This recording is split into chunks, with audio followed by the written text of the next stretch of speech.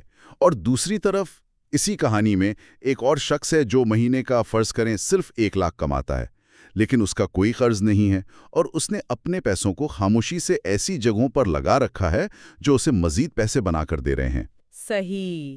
اور اگر ہم روایتی نظر سے دیکھیں تو پہلا شخص زیادہ کامیاب لگتا ہے نا؟ کوشش کریں گے کہ کیوں تنخواہ یا ظاہری آمدنی ایک بہت بڑا دھوکہ ہے اور اصل مالیاتی کامیابی کا پیمانہ کچھ اور ہی ہے۔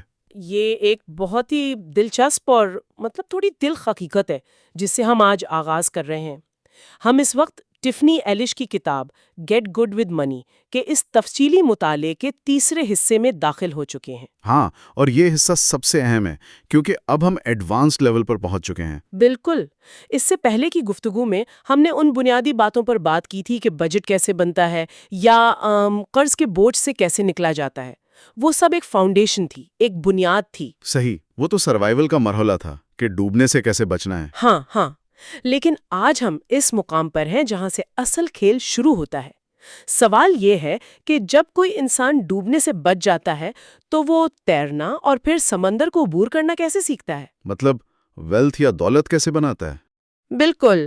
آج کا ہمارا مقصد کتاب کے آخری 3 اہم ترین مراحل کو سمجھنا ہے اور اس حقیقت کو بے نقاب کرنا ہے کہ مستقل دولت بنانا اور اسے محفوظ رکھنا کوئی خوش قسمتی یا کوئی جادو نہیں ہے۔ تو پھر کیا ہے؟ یہ ایک انتہائی بورنگ لیکن بے حد طاقتور سسٹم ہے، ایک باقاعدہ سسٹم۔ ارے واہ، ایک طاقتور سسٹم۔ تو اس سسٹم کا سب سے پہلا حصہ، یا یوں کہہ لیں کہ اس ایڈوانس سفر کا جو پہلا بڑا سنگ میل ہے، وہ یہ جاننا ہے کہ اصل میں کوئی شخص کھڑا کہاں ہے۔ اپنی اصل پوزیشن کا اندازہ لگانا۔ جی، اور اس کے لیے کتاب ایک تصور پیش کرتی ہے جسے نیٹ ورتھ کہا جاتا ہے۔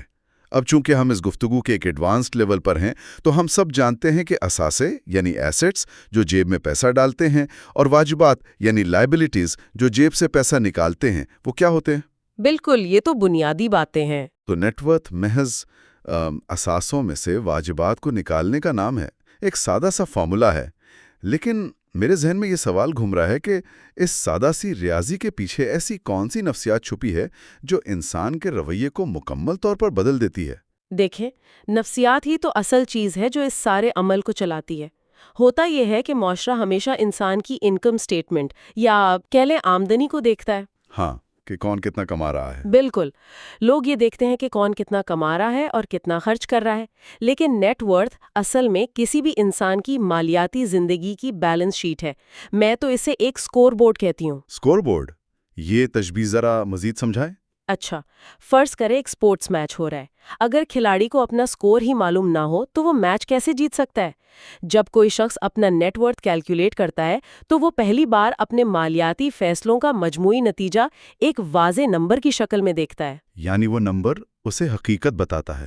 ہاں، اب جیسے آپ نے شروع میں گاڑی والی مثال دی، فرض کریں ایک شخص کوئی بہت مہنگی نئی گاڑی قرض پر لیتا ہے۔ اس کے دوست شاید اس کی تعریف کریں کہ بھئی کیا کمال گاڑی لی ہے۔ بالکل، ظاہری چمک دمک تو بہت ہوگی۔ لیکن جب وہ گھر آ کر اپنی نیٹ ورتھ کے سکور بورڈ کو دیکھے گا تو وہ نمبر تیزی سے نیچے گر چکا ہوگا، کیونکہ اس نے ایک ایسا واجب الادا قرض لے لیا ہے جس کی قیمت وقت کے ساتھ کم ہو رہی ہے۔ ایک منٹ، اس کا مطلب ہے کہ یہ سکور بورڈ دراصل ایک طرح کا شیشہ ہے جو جھوٹ نہیں بولتا۔ یہ صاف بتاتا ہے کہ ظاہری چمک کے پیچھے حقیقت کیا ہے۔ بالکل ایسا ہی ہے۔ یہ آپ کو، میرا مطلب ہے انسان کو، اصل حقیقت دکھاتا ہے۔ لیکن اچھا، مجھے ایک بات بتائیں، کیا اس نمبر کو روزانہ یا ہفتے وار دیکھنے سے انسان ایک عجیب سی ذہنی الجھن یا ٹینشن کا شکار نہیں ہو جائے گا؟ ٹینشن؟